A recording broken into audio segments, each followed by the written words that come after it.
और जितने लोग आज उनके समर्थन में खड़े हैं, कह रहे हैं कि सब कुछ जायज़ था। साहब, अब आप 20 दिन जो भूख हड़ताल है वो करके दिखाई ना। इस आंदोलन को दबाने की कोशिश कर रही है।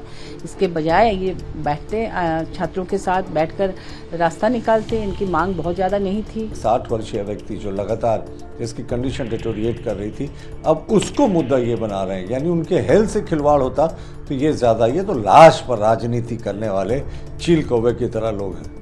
कुछ भी वो मांग कर रहे हैं, ठीक है, अगर आप पूरा नहीं कर पाए सब कुछ तो थोड़ा बहुत तो उनका साथ आप दे ही सकते हैं। देखिए, लगातार केंद्र सरकार युवाओं की आवाज़ को दबाने की कोशिश कर रही है।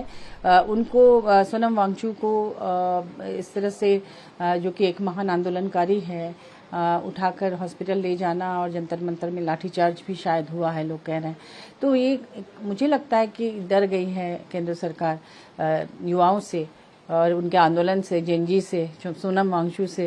उनको चाहिए था कि इतने दिन का अनशन चल रहा है, आमरण ये जो भूख हड़ताल है, तो उसमें उनको चाहिए था कि आकर उनसे वार्ता करे, उनके जो मांगे हैं उसे सुने, बीच का रास्ता निकाले।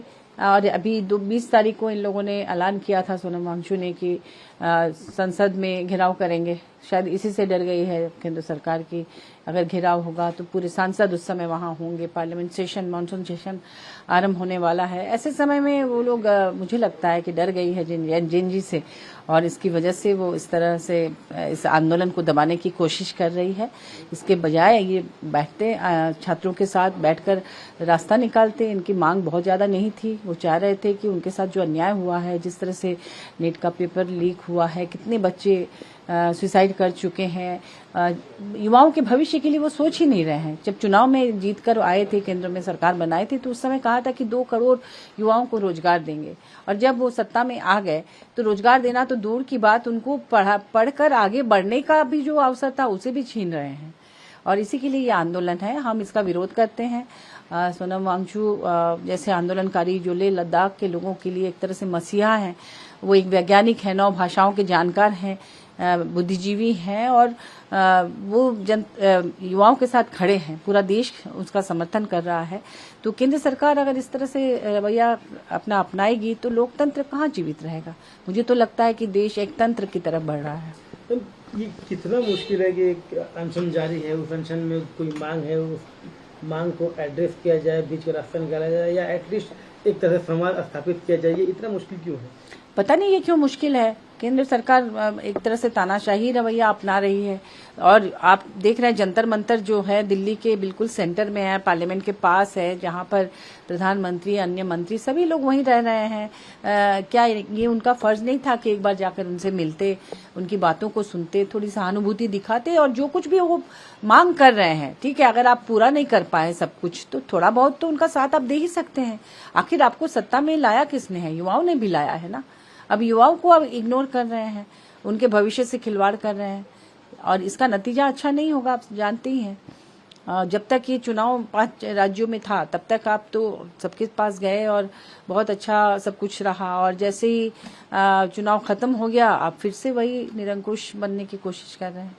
देखिए, उच्च न्यायालय ने सीधा निर्देश दिया था केंद्र सरकार और दिल्ली पुलिस को स्पेसिफिकली कि सोनम वांगचुक जी की सेहत का ख्याल रखा जाए, मॉनिटरिंग की जाए, और एक्सपर्ट्स के ओपिनियन के अनुसार उनका इलाज वहाँ संभव नहीं था। फिर दिल्ली पुलिस ने उच्च न्यायालय के आदेश के आलोक में और उनके डिटोरिएटिंग हेल्थ कंडीशन के आलोक में उनको एक गवर्नमेंट फैसिलिटी में शिफ्ट किया है, जहाँ लगातार एक्सपर्ट्स, डॉक्टर्स की टीम उनके स्वास्थ्य पर निगरानी कर रही है। और हमें उम्मीद है कि वो बहुत जल्दी पूरे तरीके से रिकवर कर जाएंगे। लेकिन हम प्रोटेस्टर्स जो इस मुद्दे पर प्रोटेस्ट कर रहे हैं उनसे भी अपील करेंगे कि शांतिपूर्वक प्रदर्शन कर रहे हैं। पुलिस ने उस जगह को खाली करने को कहा है तो कानून का पालन करना चाहिए।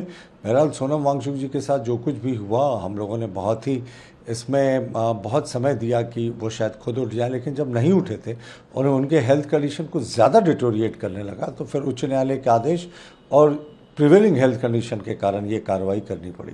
संजय सिंह उन्होंने तो ये भी कह दिया कि सोनम वांगचुक को अरेस्ट करके भेजा गया है हॉस्पिटल। देखिए, ये लोग ना भड़काने वाले लोग हैं, ये देश विरोधी लोग हैं। अब उच्च न्यायालय के आदेश को भी ये कहते हैं कि गिरफ्तार करके भेजा गया। दिल्ली पुलिस ने स्पष्ट किया कि कोई गिरफ्तारी नहीं हुई है। सोनम वांगचुक जी 20 दिनों से हड़ताल में थे और वो उनकी कंडीशन डिटोरिएट कर रही थी। और जो लोग कह रहे हैं कि साहब उनको नहीं हटाना चाहिए था, तो वो क्या चाहते हैं कि उनकी कंडीशन और डिटोरिएट कर जाती और शायद उनके जान पर भी आफत पड़ जाती। और जितने लोग आज उनके समर्थन में खड़े हैं, कह रहे हैं कि सब कुछ जायज़ था। साहब अब आप 20 दिन जो भूख हड़ताल है वो करके दिखाई ना। मैं चैलेंज करता हूँ राहुल गांधी को, अरविंद केजरीवाल को और तमाम जो टुकड़े टुकड़े गैंग के लोग हैं, आइए सामने 20 दिन अनशन करके तो दिखाइए। दूसरे के अनशन पर राजनीति करना बहुत क्रूर तरीके की राजनीति होती है, और वो भी खास करके एक 60 वर्षीय व्यक्ति जो लगातार जिसकी कंडीशन डिटोरिएट कर रही थी, अब उसको मुद्दा ये बना रहे हैं। यानी उनके हेल्थ से खिलवाड़ होता तो ये ज़्यादा, ये तो लाश पर राजनीति करने वाले चील कौवे की तरह लोग हैं। प्रभातखबर.com, विश्वास वही, रफ्तार नहीं।